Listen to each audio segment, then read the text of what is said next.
Bienvenidos, yo soy Michael Monson Forge y me da mucho gusto que estén aquí. Tenemos un grupo pequeño el día de hoy. Gracias, nos da mucho gusto tener a las personas de Tilly aquí con nosotros.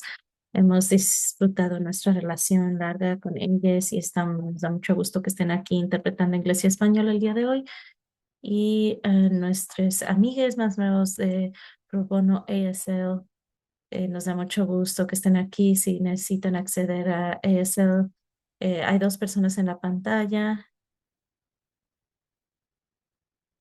Y si no, por favor, comuníquense en el chat con Caleb o Emil y les van a ayudar a conectarse para que puedan ver la persona del lenguaje de señas. Bienvenidos, yo soy Michael Monson Forge y me da mucho gusto que estén aquí. Tenemos un grupo pequeño el día de hoy, pero espero que tengamos un buen diálogo y conversación sobre el autodaño en las comunidades trans. Les damos la bienvenida a todos a estar en este espacio, lo que sea que traigan consigo, lo quieran que quieran dejar, que quieran contribuir, realmente les damos la bienvenida a todos. Este es un espacio de aprendizaje y espero que todos podamos aprender unos de otros y terminar a lo mejor con unas nuevas reflexiones, unas nuevas ideas. Yo soy Michael Manson, para descripción visual. Yo tengo más o menos 50 años, tengo pelo gris, barba gris, tengo una camiseta azul, tengo lentes y atrás de mí tengo una pared más que nada blanca y una ventana y del otro lado una cortina. Voy a compartir un poquito sobre qué es Forge para las personas que a lo mejor no saben. Somos una organización de 31 años trans y antiviolencia que nos enfocamos en proporcionar asistencia técnica y capacitaciones para diferentes profesionales. Hacemos trabajo con comunidades trans directamente, pero como somos nacionales, eso significa que esos servicios directos son virtuales. Tratamos de estar centrados en sobrevivientes, informados sobre el trauma, responsables culturalmente y empoderados. Eso significa que somos sensibles, cuidadosos y responsables a las necesidades actuales y cambiantes de nuestras comunidades y de las personas que sirven a nuestras comunidades. Un par de peticiones. Lo que les pedimos el día de hoy es participar en la manera que se sientan cómodos, como sea que les funcione para cuidarse a sí mismos y a sus comunidades, lo que sea que signifique eso para ustedes, para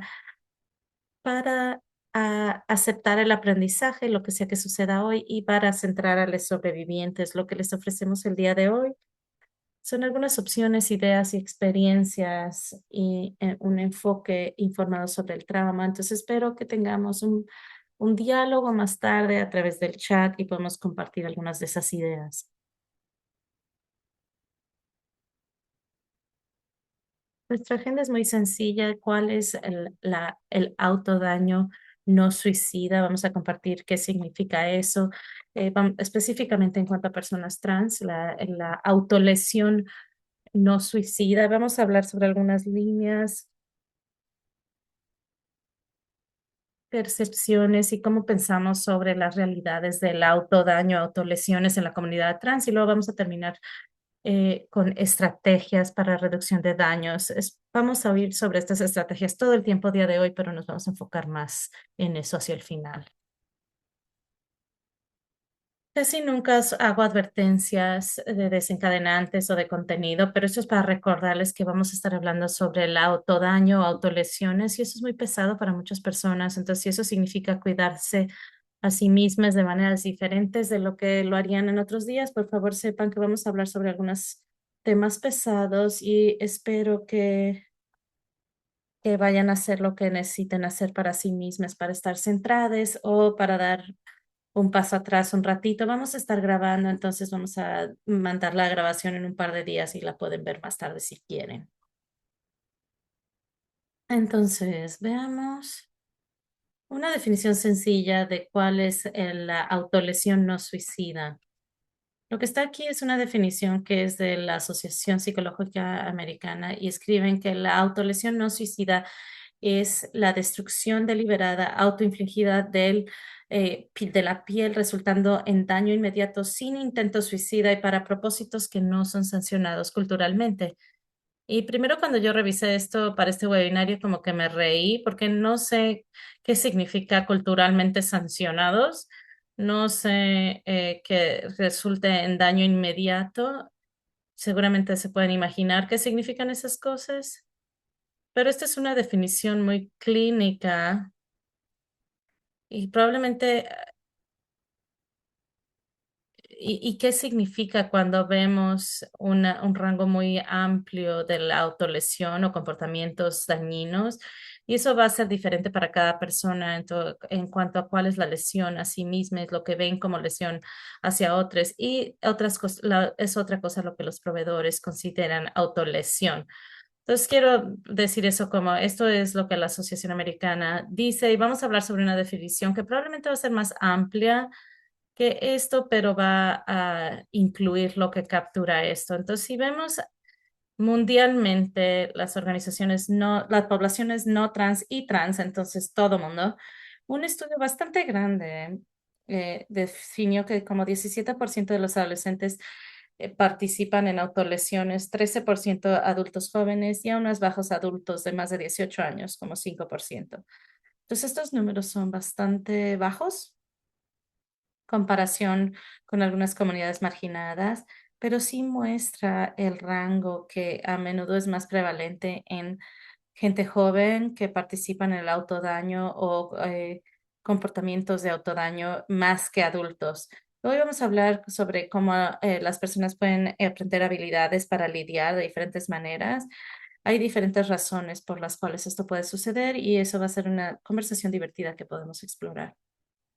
Cuando vemos a la autolesión, ¿quién de las demográficas de nuevo son jóvenes? Son los que más se platica sobre esto y es más investigación de las poblaciones que participan en las autolesiones. De la gente joven hay una conexión muy fuerte entre el abuso sexual infantil o abuso físico infantil y las autolesiones no suicidas. Entonces, la gente joven está participando en nuestros comportamientos y muchas veces son estas niñas que han tenido acoso sexual o acoso físico, que es más probable que participen en este comportamiento que las personas que no han sufrido estos acosos. Un historia de trauma o de abuso es algo que a menudo es un predictor de quién va a participar en el autodaño. Cuando preguntamos a las personas que sí participan en el autodaño, ¿cuántos de ustedes sufrieron abuso físico o sexual durante la infancia? La mayoría de las personas, 79 de las personas que participan en comportamientos de autolesiones, han experimentado abuso o daño físico o sexual en su infancia. Personas queer y trans tienen una tasa mucho más alta de autolesiones que las personas no queer o no trans. Para aquellos que ven la pantalla, esta es mi amiga Emma, que ha decidido acompañarme el día de hoy para nuestra plática. Y la otra parte es las personas que están aisladas socialmente. Cuando las personas están más aisladas socialmente como niñas o como adultos, es más probable que participen en comportamientos de autolesión. Podemos ver el por qué y aquí es donde muchas personas que no están muy familiarizadas con la autolesión empiezan a pensar que cualquier tipo de comportamiento que sea dañino automáticamente sea suicida. Entonces, desde el principio, clarifiquemos que los comportamientos de los que estamos hablando hoy, la intención no es que sean parte del suicidio, no son pensamientos suicidas o acciones suicidas, están muy separados de ese patrón de pensamientos y ese proceso de comportamiento y de pensamiento. Entonces, muchas veces las personas participan en la autolesión como una manera de lidiar o de enfrentar su situación, para enfrentar mucha intensidad emocional, eh, con sentimientos negativos o sentimientos que no saben cómo manejar de otra manera, o para cambiar un sentido de adormecimiento, es como lo opuesto, o para querer sentir, si estás sintiendo emociones y querer sentir otra cosa, o sentirte adormecida y querer sentir algo. A veces las personas participan en comportamiento de autolesiones para comunicarle algo a otras personas y esto es la menor parte de estos tres puntos. Por lo general es una estrategia para lidiar, pero a veces es para mandar un mensaje que dice, oye, tengo dolor, necesito atención, necesito que participes conmigo, necesito algo de tu parte. Y lo último en nuestra diapositiva es un síntoma de un dolor emocional subyacente. Puede ser depresión, ansiedad o otra cosa que sea más crónica o continua, o puede ser algo más agudo. La mayoría de las personas que participan en comportamientos de cortarse o o de autolesiones están tratando de regular sus emociones de cierta manera. Es para regular lo que está sucediendo en sus cerebros, en sus cuerpos y poder regresar al momento o poder escapar del momento. Me encantaría, si están dispuestos y pueden participar en el chat, si pudieran compartir cuáles son algunas de sus ideas, cuáles son algunas maneras de comportamientos de autolesiones. Acabo de mencionar uno que es cortadas, es la mayoría de nosotros seguramente pensamos en esto cuando pensamos en autolesiones, pero ¿qué otro tipo de comportamientos caerían bajo esta etiqueta de autolesión?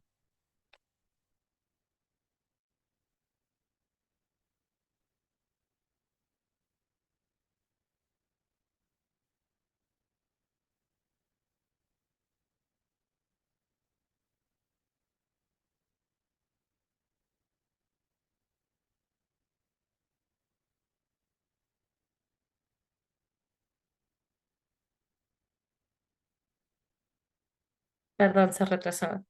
Pegarse en la cabeza, comer cosas dañinas, abuso de sustancias, comer restrictivamente, negligencia de necesidades médicas, quemarse, sí,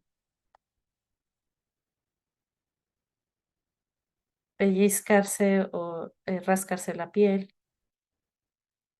sí, o al pelo, sacar el pelo, sí.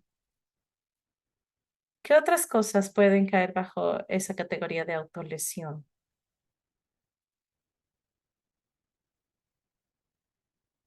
Han capturado mucho de lo que de algunas ideas comunes o comportamientos comunes, entonces gracias por contribuir a esa lista. Ha mencionado algunas de esas cosas, cortar es la principal, pero hay quemarse, pellizcarse o rascarse o es comportamiento, cosas que tocan la piel o no siempre, pero normalmente la mayor parte de los tiempos las ubicaciones de donde hacen estos comportamientos, más que nada en los brazos, en los antebrazos o a veces en los músculos del brazo o las piernas. Entonces son lugares que no se ven por si tienes ropa a menudo. Cuando vemos a personas trans y las autolesiones no suicidas, agregamos otro nivel. Entonces mencioné anteriormente que las personas trans y queer tienen una tasa mucho más alta de participar en comportamientos de autolesión. Uno de los estudios más grandes mostró que era 8 veces más para adultos trans que participen en la autolesión no suicida comparado con adultos cisgénero. Esto es un aumento, diferencia bastante sustancial. Como 56% de personas en este estudio experimentaron eh, autolesiones no suicidas en su vida o comportamientos y 21% dijo que recientemente en el último año. Entonces, para personas trans, como las personas no trans, puede haber conexiones muy fuertes entre el comportamiento de autolesión y el abuso sexual infantil, con habilidades de regulación emocional y con aislamiento social. Y muchos de nosotros sabemos que las personas trans a lo mejor experimentan retos más altos con el aislamiento social o retos con la regulación emocional, cuando hay muchas cosas que están perjudicando la vida de las personas trans. Entonces, tengo curiosidad si las personas quisieran compartir de nuevo en el chat. ¿Cuáles son algunas de las razones por las cuales las personas trans pueden estar participando con comportamientos de autolesión? Abuso, aislamiento, ¿qué otra cosa? Y perdón, pero mi gato que está muy interesado ahorita en estar trepado. ¿Cuáles son algunas de las razones que las personas trans en particular pueden estar participando en autolesión? Dismorfia corporal, sentirse fuera de control, cambios corporales en la pubertad, disforia, lidiando con dificultades emocionales, ser rechazado por sus seres queridos, no tener apoyo, criticados, llamado por el género equivocado, sentirse rechazados, la falta de habilidad de conseguir el tratamiento medical que quieren o necesitan, sí. No, no poder mantener un trabajo, sí, no tener algunas de las cosas básicas que muchos de nosotros necesitamos todos los días. No pasar o no posar, que no nos vean como el género que somos. Muy, muy buena lista. ¿Alguna otra idea que tengan sobre algunas razones específicamente que las personas trans puede resultar en que participen en comportamientos de autodaño o autolesiones y sentir que no se les toman en serio, no hay apoyo social, todas estas cosas y más? Aquí en las diapositivas puedo agregar un par de cosas que ustedes ya mencionaron, que son los conceptos de disforia de género, que a lo mejor las personas cis no tienen, cuestiones de imagen, de su imagen corporal, ya sea de género, tamaño, cualquier tipo de cantidad de cosas relación al cuerpo, no poder acceder al apoyo que se necesita o se quiere y el más, estrés más de minorías, a lo mejor no han hablado de ese término, pero conceptos. A ver, estrés de minorías puede se llamar estreses distales o factores de estrés distal, cosas fuera de una persona que están entrando, cosas como discriminación, microagresiones, bullying, cosas que son con palabras o con fisicalidad, cosas como prejuicio, violencia, cosas que sabemos que las personas trans están experimentando mucho. Estrés de minoría también puede estar impactado como cosas como injusticia institucional o sistémica, puede ser en los servicios de salud, sistemas legales, educación, empleo, vivienda, puede ser la pérdida o el acceso de estas cosas, ya sea vivienda, puede ser algo que tenían y algo que perdieron por identidades trans o por el prejuicio hacia de las personas trans, perder el contacto con familia o amigues, algunos de sus apoyos. Todas estas cosas pueden contribuir a que las personas trans se sientan que no pueden lidiar y empiecen a utilizar comportamientos de autodaño. Cuando vemos qué tipo de la autolesión no suicida toma con personas trans, tenemos todo lo que mencionaron ustedes, todo lo que ya hablamos anteriormente. Esas son todas las acciones para las personas. Pero con personas trans vemos eso, si las personas se están cortando en su pecho o en sus genitales en lugar de en sus brazos o sus piernas. Entonces se vuelve específico al género en la manera en que ese comportamiento de autodaño está sucediendo. Puede haber comportamientos de autolesión que se relacionan a cosas como ataduras o de gaffing o tucking, usando corsets, otras cosas que le dan forma o moldean los cuerpos. Y podemos ver estas cosas si es autolesión o es una herramienta, porque muchas personas usan sus ataduras de pecho mucho tiempo y eso a lo mejor saben que les causa un sarpullido, o sensibilidad o dificultad al respirar, pero no lo consideran autodaño y alguien más a lo mejor sí lo puede considerar autodaño. Las personas trans a lo mejor participan en diferentes maneras en comer o ejercitarse restrictivamente para cambiar o hacer que ciertas partes de su cuerpo sean más de la manera en la que ellos quisieran que sea en cuanto al género. Entonces se aplica a todos, pero puede tener un punto de vista trans en cuanto a la comida y el ejercicio. Puede haber diferentes niveles de comportamientos riesgosos por muchas razones. Entonces pueden ser desde sexo, abuso de químicos, cosas como manejar rápido o participar en deportes extremos o deportes agresivos o violentos, cosas que pueden causar daño físico a través de estos comportamientos. Sabemos que los comportamientos de autolesión están muy patologizados. No siempre le llaman una patología, pero a menudo no son bien vistos. Y las personas no a menudo ven a la persona, ven al comportamiento de autolesión en lugar de qué es lo que está sucediendo o el hecho de que a lo mejor podríamos hablar con alguien, podemos averiguar qué es lo que les está pasando, podemos ver qué necesitan. Entonces, realmente quiero recordarnos mientras repasamos el día de hoy, es cuando vemos el comportamiento de alguien, no tenemos que patologizar lo que están haciendo o por qué lo están haciendo, pero podemos enfocarnos en lo que necesitan como persona y lo que podemos hacer para apoyarles en ese proceso. Entonces, los recordatorios de que normalmente la autolesión no suicida es una estrategia para lidiar, se hace por alguna razón y es una respuesta en general a una realidad externa o interna, a una experiencia externa o interna. Podemos hablar sobre algunas líneas borrosas, sobre cómo hablamos sobre qué es la autolesión y qué no es autolesión, y qué se patologiza más y qué se patologiza menos. Entonces, muchas veces en la cultura, y esto es todo basado en Estados Unidos, otras culturas, otras ubicaciones pueden ser diferentes, pero en Estados Unidos le ponemos mucha patología como fuchi a personas que participan en comportamientos de cortar, rascar, quemar o golpearse a sí mismas. Esas cosas se ven como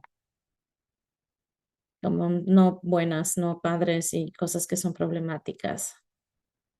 Y nuestra cultura no patologiza tanto y acepta más o hasta lo hace glamoroso comportamientos que a menudo se considerarían un desorden alimenticio, alimentación restringida o excesiva, niveles muy altos de ejercicios, hacer cosas para cambiar nuestra forma corporal. Vivimos en una cultura que está muy enfocada en la estética y las personas trans son muy afectadas por esa cultura también. Entonces, muchas personas se les dan como un pase que no es patología cuando las personas están tratando de lograr cierta estándar de esencia física.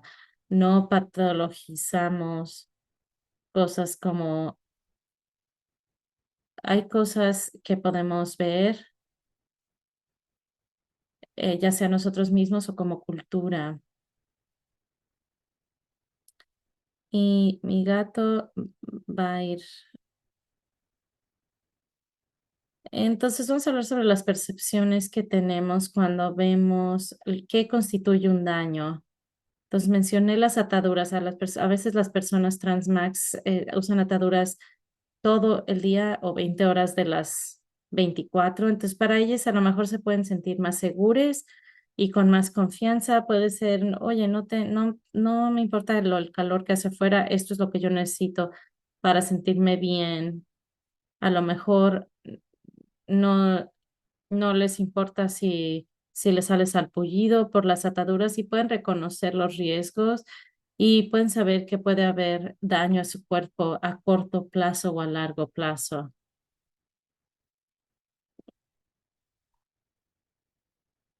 Y a lo mejor estas son cosas que no perciben como daño, incluso si hay cosas dañinas que les está sucediendo a su cuerpo. ¿Qué pasa cuando otras personas ven esto? Algunas personas sienten que no es, necesitas tener aire sobre tu piel, no te ates por un par de semanas. Puede haber muchas acciones. Las personas pueden tener preocupaciones sobre el impacto a largo plazo, sobre desarrollo de las costillas, ese tipo de cosas. Entonces vemos estas dos columnas y podemos preguntar, ¿esto se consideraría autodaño o no? Y no voy a responder la pregunta porque realmente depende de dónde están las personas en esos campos y no importa si las repasamos como autodaño o no.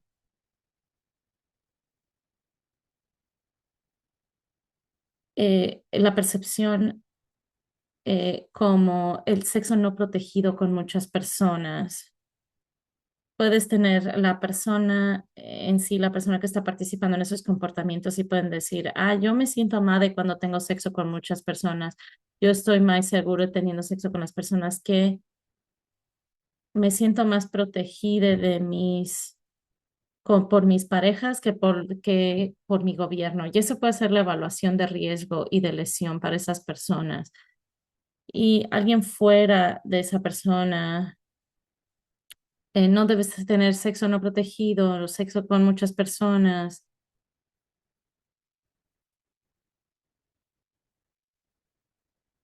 o las protecciones que si están en PrEP o no en PrEP. Pueden tener preocupaciones sobre enfermedades de transmisión sexual o dicen, eh, hay una diferencia entre esas dos personas y ese comportamiento. Pero se puede presentar de diferentes maneras para el intento o lo que ellos sienten sobre estas cosas. Y otra parte de percepción es la percepción sobre quién puede estar bajo riesgo. Entonces podemos ver comportamientos de autodaño como comportamientos que solo afectan a la persona que está participando en ese comportamiento, pero a veces esos comportamientos tienen un efecto. Entonces, imaginemos un padre y un niño pequeño y el padre está participando como en quemarse con cerillos. Entonces, encienden un cerillo y ponen el cerillo en su pierna y lo hacen una y otra vez. Y en teoría eso sería autodaño, no estaría afectando a nadie más en su casa, pero sí se vuelve un problema para ese niño si ese cerillo no va con la piel y a lo mejor cae en la alfombra y hay un incendio. Entonces vemos estos comportamientos. Ah, si alguien está participando en ese comportamiento, no necesariamente lo tenemos que detener ni hacer nada sobre cambiar lo que está haciendo esa persona, pero a lo mejor podemos ayudarles a hacer algo de una manera más segura para que no pueda poner a otras personas bajo riesgo y minimiza el riesgo a su propio cuerpo. Ok, vamos a ver, manejar nuestras respuestas. Y mío, si puedes estar conmigo, puedes tener una conversación sobre esto. Voy a mostrarles una situación muy breve y Emil y yo vamos platicar un poco al respecto y nos encantaría oír sus aportes en el chat también. Emil, aquí estaría bien si pudieras prender tu cámara. Muy bien, gracias. Entonces, vamos a leer estos ejemplos. Entonces, estos ejemplos, Bex persona se presenta para una cita en una oficina de doctores de mangas largas, aunque está a 90 grados. No están haciendo contacto visual con su proveedor. Tú eres el proveedor. Dices, oye, ¿qué está sucediendo, Bex? Y después de un rato acaban remangándose las mangas, a lo mejor porque tienen calor y ves que hay una línea de cortadas en su brazo. Tengamos una conversación sobre compartir cuáles son tus primeras reacciones y cuál podrían ser algunas de las primeras reacciones de ver eso cuando no necesariamente esperabas ver esto.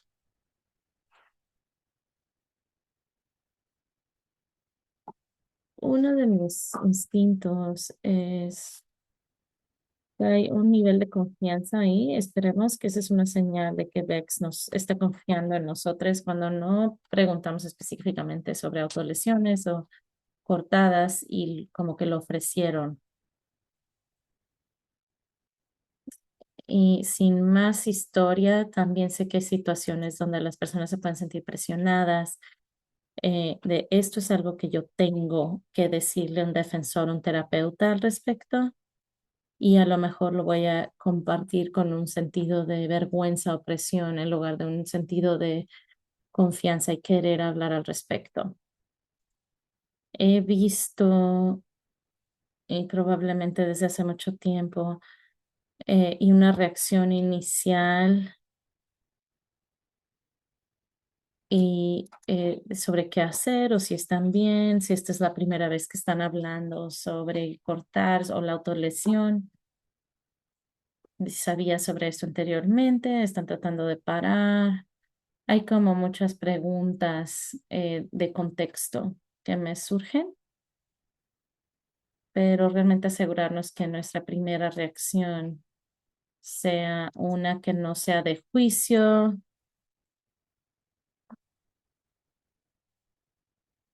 En general, mi reacción es como, pues gracias por compartir o por ofrecer esto. Si me estás mostrando esto, suena que quieres hablar conmigo al respecto. Y así dices algo, sus propias reacciones, pero si las personas no tienen algo, si no reconocen que está en su, si ellos no están diciendo nada sobre que está en sus brazos, nos esperamos o no. Mi, mi interpretación de esa descripción es que Bex me mostró, no que se remangaron las mangas casualmente, como que hace calor y lo noté. Yo sentí que era como una demostración.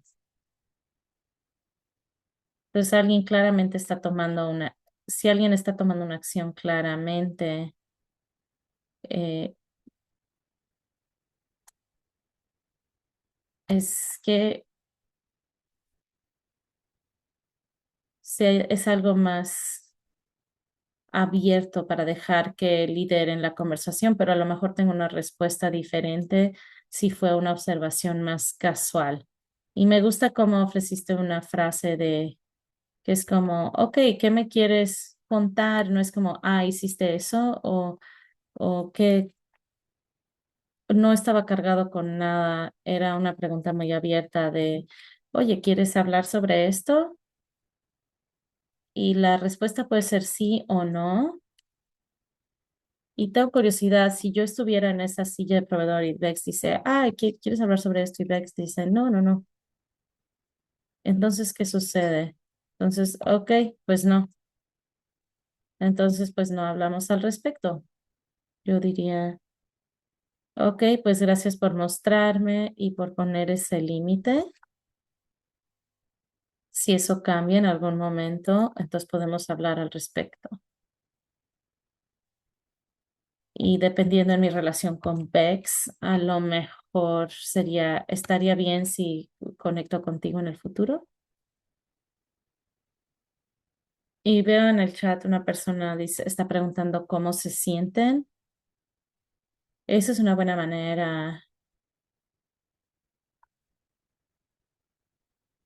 No hemos hablado de eso en el pasado. ¿Cómo se siente haber mencionado esto?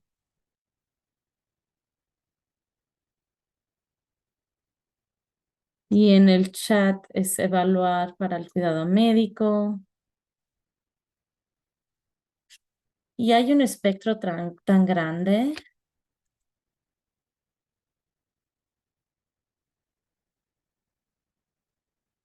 Y si hay sangrado duplicado, a lo mejor podemos manejar eso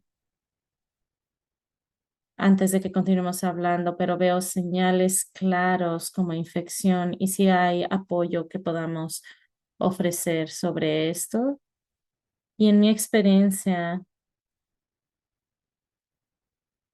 y es muy raro que lo que me estén mostrando, de lo que estemos hablando, va a necesitar cuidado médico activamente.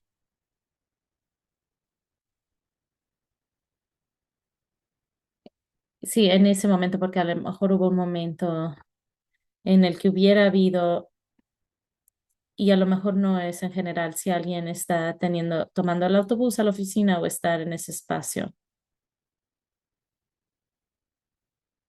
Y estábamos pensando cuando nada más estamos mencionando en el chat sobre cuidado médico. Yo sé de un terapeuta que hablaron con sobrevivientes trans o de abuso y, y hay como tiritas que sostienen tu piel, no son curitas, pero pues es como con una puntada que no es puntada para esa razón, por si alguien necesita unir su piel un poquito, eso puede suceder. Y en la oficina de terapia, en lugar de volverse un problema necesariamente cuando no era un problema médico.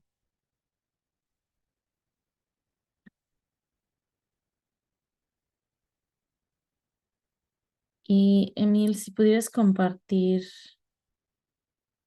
¿qué si alguien tuviera una respuesta visceral a ver cortadas.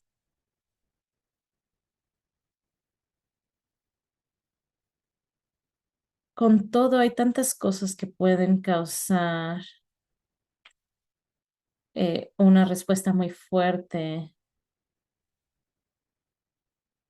y prepararse anteriormente tanto como sea posible, estar consciente sobre cuáles son algunas de las cosas que pueden causar que yo reaccione emocional o físicamente, pueden ayudar y tratar de tomar una pausa antes de responder. Eso puede ser muy útil y eso nos da la oportunidad para y procesar y procesar. Las primeras reacciones a veces vienen de un lugar de prejuicio o estigma y no necesariamente de nuestros valores. Y a veces darnos el tiempo para ver cuál es la respuesta más profunda de uno más, eso puede ser útil. Eso puede ser un punto de inicio. Creo que cuando si tienes una reacción que Bex está notando, está bien nombrarlo y decir,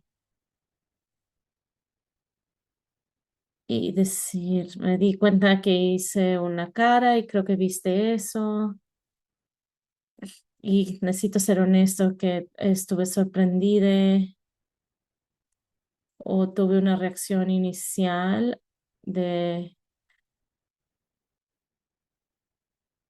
y quiero que sepas que este es un lugar donde es seguro hablar sobre esto sin estigma y no le tengo que reportar sus lesiones a nadie más. Podemos hablar de lo que ha estado sucediendo para ti. Todas estas cosas estoy diciendo y noté también que implican que son autolesiones. Entonces, hablando desde el rol de violencia doméstica, a lo mejor tengo una serie de preguntas diferentes que evaluar si fue autolesión o alguien más causarles daños, pero de todas maneras está bien reconocer nuestra reacción y clarificar cuál es su intención en cuanto a prejuicio. Sí, esos eran a veces tenemos reacciones y decimos, oye, es porque me importas o expresaste algo que decía, estamos contigo, seguimos contigo, aquí estoy, no me voy a ningún lado, gracias, todas estas cosas. Y esa respuesta inicial va a desaparecer y van a ver cuál es la parte verdadera. Si tienes una o dos cosas que tú dirías, estas son las cosas que no se deben hacer o no se deben decir.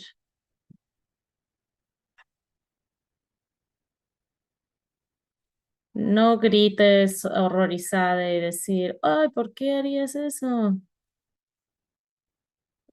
No institucionalices, mandes a alguien a una institución. Eh, Creo que realmente tratar de no estigmatizar.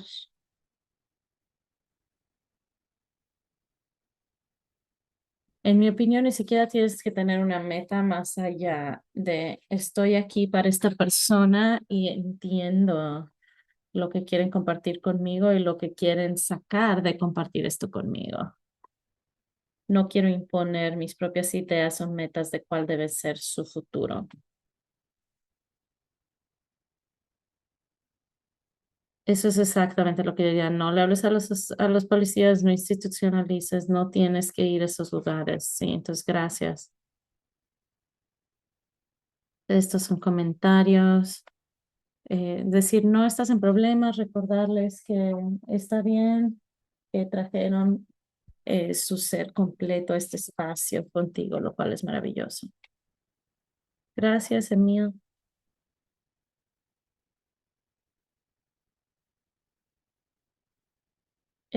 Y a veces necesitamos empezar la conversación y a veces la conversación la empiezan por nosotros. Bex empezó la conversación remangándose las mangas. A lo mejor no hablaron de esto, a lo mejor tuvieron conversación más tarde, muchas cosas no saben en esa situación, pero ese fue el inicio de la conversación. Entonces, quisiera cambiar un poquito a cuando nosotros como apoyadores ayudamos como defensores a personas en un rol de fuera de una persona que posiblemente esté participando en comportamiento de autolesión, ¿cómo podemos empezar la conversión? ¿Necesitamos comenzar la conversación? Y esa es la primera pregunta. ¿Necesitamos comenzar la conversación? Y si sí, ¿por qué necesitamos eso? Y realmente cuestionarnos esto antes de participar con alguien para saber cuáles son nuestras intenciones y tener mucha claridad con nosotros mismos antes de participar con alguien más. Para ser muy claro, si queremos decir algo y queremos abrir esa conversación y la persona realmente quiere hablar, ¿somos nosotros que queremos hablar o son ellas que quieren hablar? Estamos en un espacio que invita a la conversación o un espacio que exige conversación. Y tenemos que saber que algunas personas se sienten coaccionadas, sienten que tienen que decirlo porque están aquí, si no, no van a poder no voy a poder tener servicios. Esos son el tipo de cosas que pasan. La gente sienten que tienen que divulgar algo cuando no quieren hacerlo, sino porque sienten esa presión. Pensar bien de quién es el deseo de hablar de esto, de que están involucrados en comportamiento autolesionante. Es una relación nueva o la conoces de hace mucho tiempo. Es una persona menor de edad de 18 años o una persona mayor de 18 años porque tiene implicaciones legales en algunos lugares y en algunos momentos. Es la intención de la conversación reducir el estigma y la vergüenza, no aumentarla. ¿Cómo podemos traer esa apertura a la conversación de una manera que ese estigma quede borrado, y decirle a la persona que es ok, que puedes compartir esto aquí? Puedes confirmar que vas a mantener la información confidencial. ¿Cómo se verá eso? Que va a ser algo privado o anónimo. Asegurar que esas son cosas que la otra persona debe saber, y puedes que ayuden un poco para que haya un lugar seguro. Si trabajamos para construir ese tipo de contenedor, es una conversación de privacidad. Si está hablando sobre otras personas o en la escuela donde hay otros niños alrededor, hay un lugar que haya un poco de privacidad para que la persona tenga una relativa seguridad. Tiene que tratar de medir eso. ¿Cuáles son los objetivos? ¿Cuál es la intención de tener la conversación? ¿Estamos apoyándoles? ¿Está, estamos proveyendo lo que buscan de nosotros? ¿Tiene algo que ver con su autolesión, con cotarse, con quemarse o cualquiera de estas lesiones que podemos ver? Quizás si no estamos en un punto para hablar de esas cosas, quizá no debemos hablar de esto. Le podemos decir que estamos abiertos a tener estas conversaciones, pero no, ah, pueden que estén preocupados de que van a perder los servicios. La persona siente que tiene que decir esto, tiene que divulgar esta información porque si no, no va a recibir los servicios. O quizás siente lo opuesto, que tiene que mantenerlo oculto para poder obtener los servicios. Si es una relación, la persona eh, vive contigo y está compartiendo la vivienda, tiene que tener cuidado con lo que comparte. Tenemos que pensar, en cualquier momento que estamos trabajando con personas, hay muchas preocupaciones sobre la institucionalización forzada. Nuestro mundo no ha mejorado acerca de algunas de estas cosas. Ser institucionalizado no es algo que nadie quiere. generalmente es un lugar no seguro, especialmente para las personas trans. Así que tenemos que tener cuidado de no dejar que eso pase, si es posible, y dejarles saber a las personas que no vamos a tomar ese tipo de acciones y que compartan si ellos deciden hacerlo. Así que tengo un video bastante largo de 8 minutos. El video es de Cape Jackson hablando sobre sus comportamientos de autolesión y las respuestas de las personas adultas en su vida. Queremos escuchar esto. No tienen subtítulos, ah, y no hay interpretación de lenguaje de señas, pero sí los intérpretes pueden continuar haciendo esto. Cortarme antes y después de este incidente, pero un recuerdo muy distintivo que tengo que quiero compartir.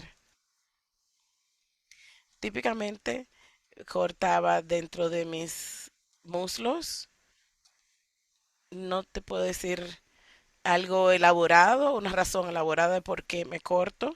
Si pudiera volver atrás y decirme qué era lo que estaba mal, quizá yo le diría a esa persona, a ese niño, lo que estás teniendo es ataques de pánico y quizá al final de ese ataque de pánico me cortaba dentro de los muslos porque sentía como un alivio.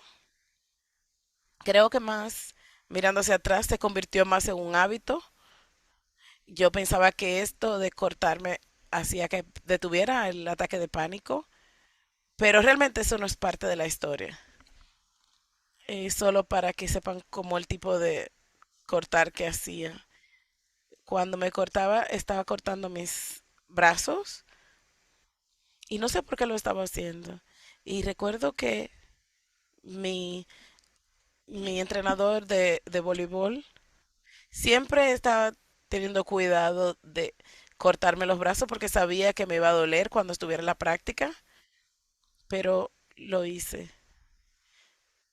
De cualquier manera, corté los brazos y mi coach de voleibol lo notó y tuve miedo de que le iba a decir a alguien, aunque nunca me dijo que le iba a decir.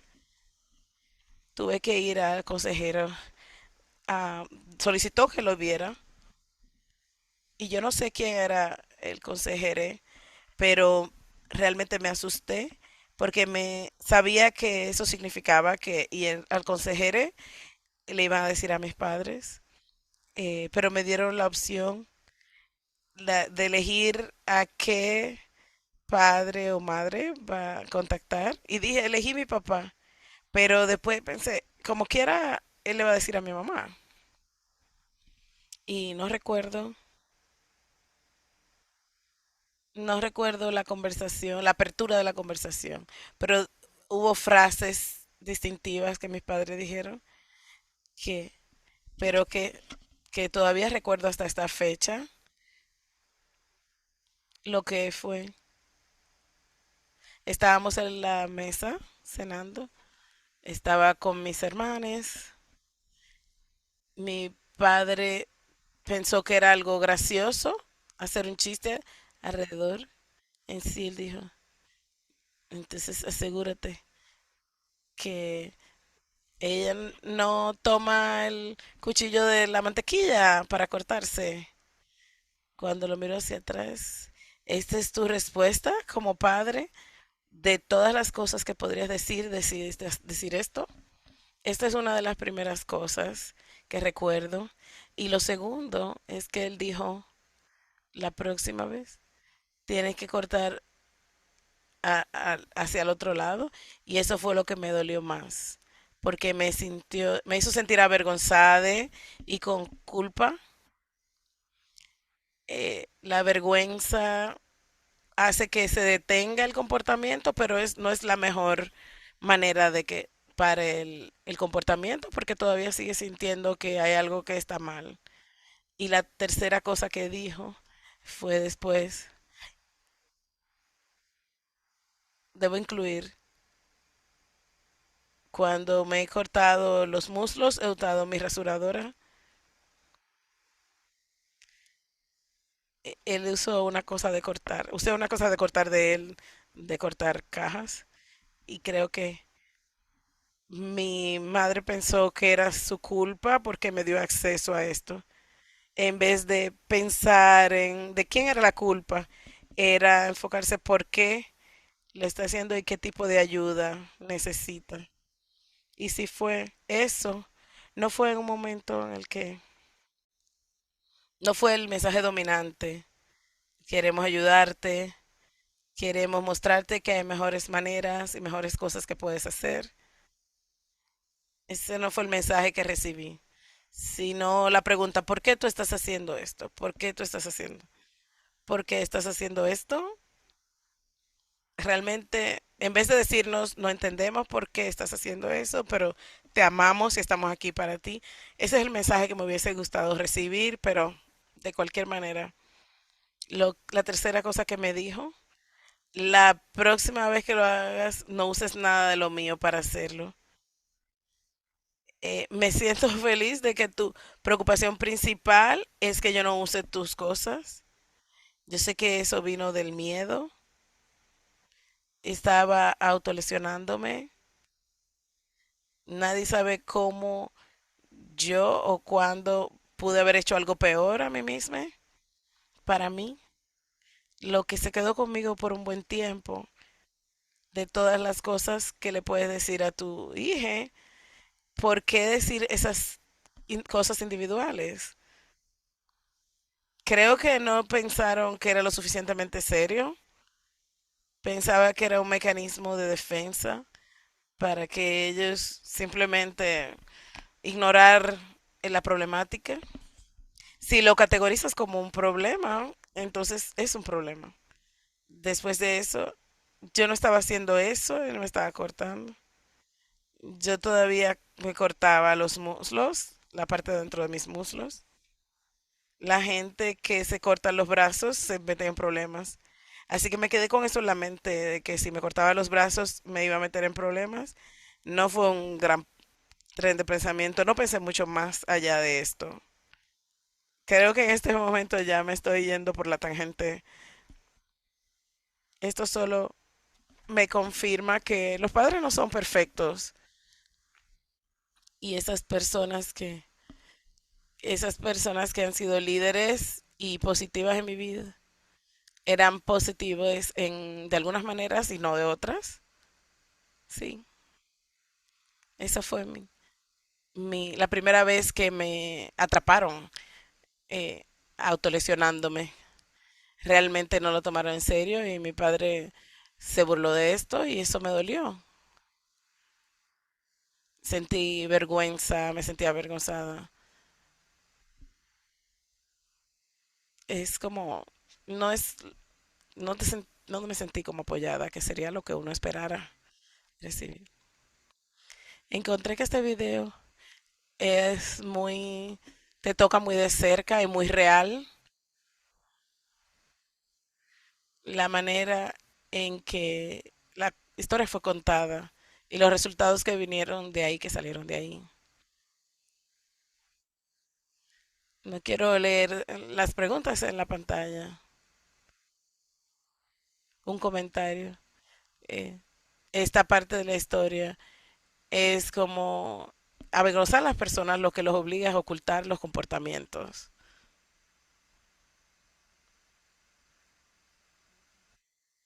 ¿Qué mensajes escuchó que de sus padres, de su padre y su madre?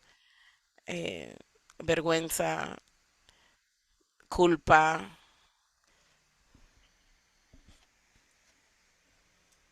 ¿Qué otras cosas escuchó?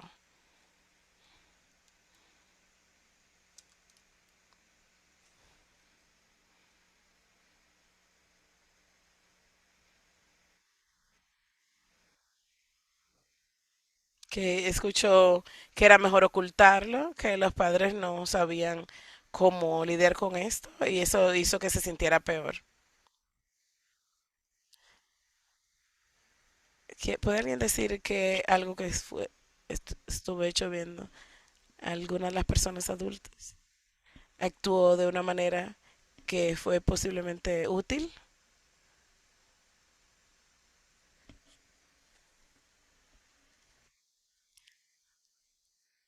Yo sé que usted lo oyeron una vez y yo lo escuché un par de veces. Una de las cosas que vi positiva, de una manera mínima, fue que le consejere de la escuela preguntó ¿a quién quieres que llame? El resto de la interacción, no sé bien, pero hubo un poco de control y poder que se le dio a la persona.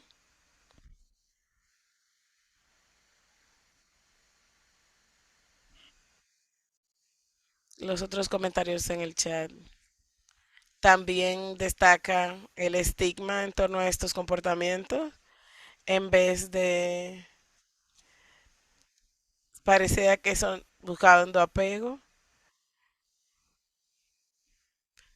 Parece positiva la guía del consejero como un intento de apoyar la autonomía, dejando a que elegir a qué padre podría llamar, que no fue ideal al final. ¿Qué otra cosa sería, hubiese sido útil?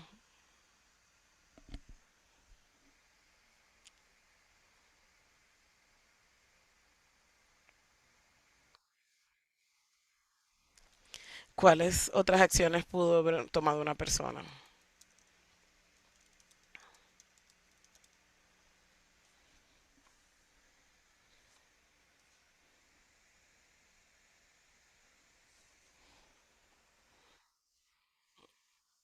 En el chat dice, puede ser compasión en vez de avergonzar,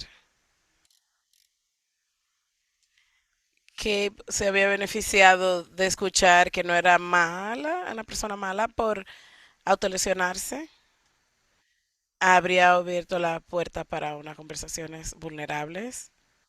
Quizás si los padres hubiesen salido a un lado y hubiesen pedido hablar cuando estemos ambas personas disponibles.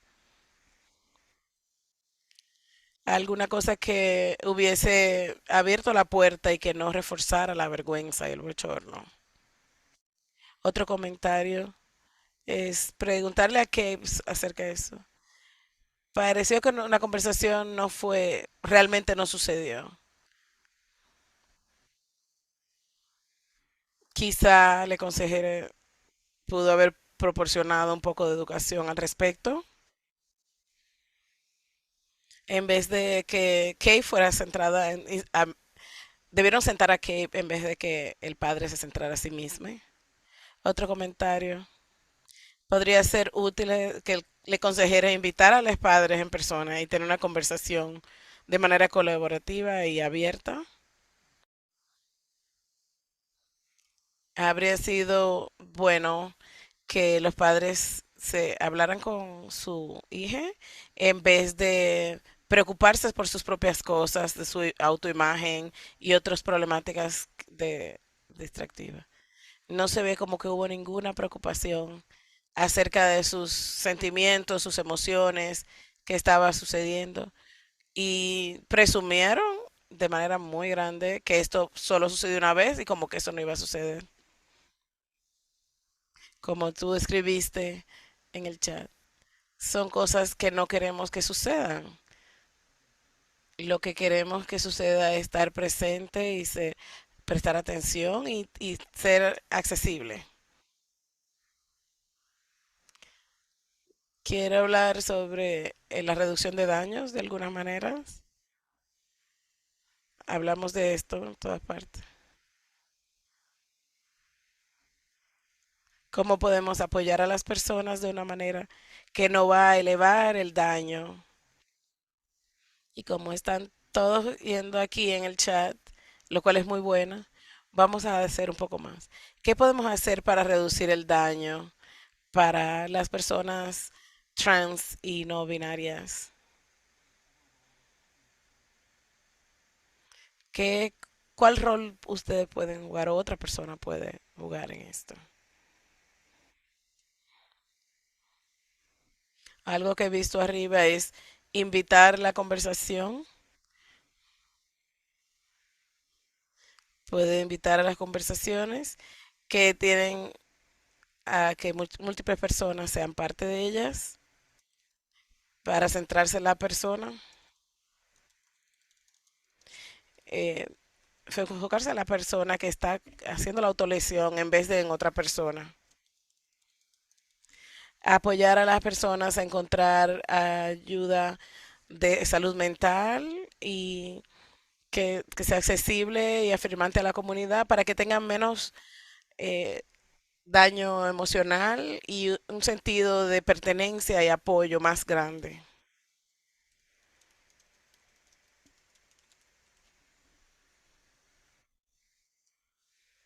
Otra persona está diciendo,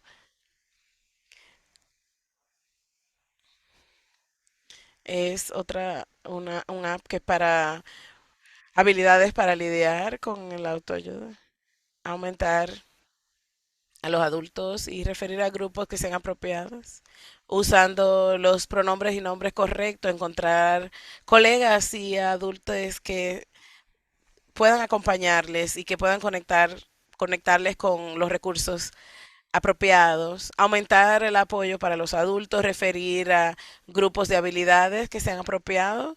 Y hay algunos grupos LGBTQ que están centrados en la gente gay, que puede referir a grupos de pares que no sean clínicos o centros de recursos. Y todas estas cosas serían muy, muy útiles.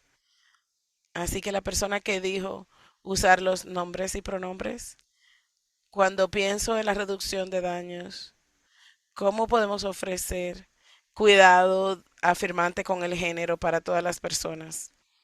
¿Cómo podemos proveer cuidado y el apoyo para las personas, para nosotros humanos en nuestro planeta? ¿Cómo podemos ofrecerle protecciones iguales, las cuales ahora hay mucho menos que la que había anteriormente?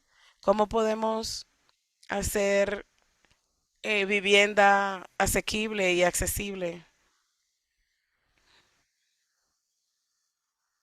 Podemos enseñar diversidad, equidad e inclusión en vez de prohibirla. Podemos tener no discriminación en el empleo y acceso a inyecciones, a cuchillas, a navajas. Podemos tener espacios donde no haya, no se juzgo, especies donde podemos ser sexuales, donde podemos conducir nuestro carro rápido. Es un lugar en el que es libre de juicio, donde podemos tener acceso a agujas, a químicos. En caso de que algo suceda, podemos utilizar transporte sin juzgar, sin juicio, de un lugar a otro,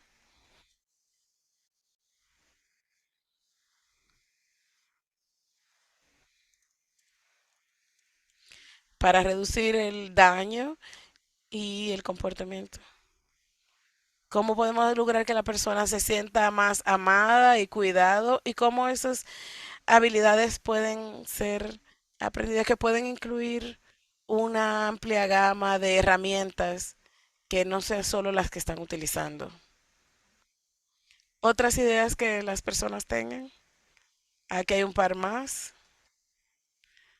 Eh, Vamos a darle un reconocimiento a TAG, que tienen grupos de apoyo entre pares para las personas trans. Como el cortarse puede ser un ritual, ayudar a identificar cuál es el proceso mental cuando se meten en ese modo de ritual, ver qué es lo que está pasando y cuáles son otras opciones. Según hablamos hoy, les quiero recordar que pueden encontrarnos en las redes sociales. Por favor, encuéntranos. Nos encantaría verles ser amigues unas con otras. Me pueden encontrar en tgwarrior@forgeforward.org. Muchas gracias a todos por estar aquí hoy. Muchas gracias a los intérpretes por y a Pro Bono ESL por proveer el lenguaje de señas el día de hoy. Muchas gracias a todos.